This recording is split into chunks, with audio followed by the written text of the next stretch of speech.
সায়েন্সে 98.80, কমার্সে 94.19, আর্টসে হচ্ছে 92.54, ওভারঅল হচ্ছে 93.72।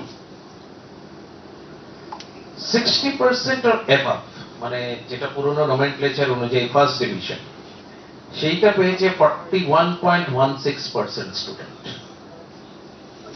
41.16% 60% অর অ্যাবাভ পেয়েছে, যেটা ওল্ড নমেনক্লেচার অনুযায়ী আমরা ফার্স্ট ডিভিশন বলি।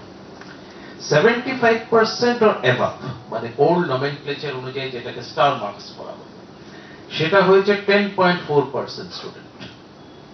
10.4% স্টুডেন্ট 75% or above পেয়েছে। আর 90% or above পেয়েছে 0.48%। 90% or above পেয়েছে 0.48%।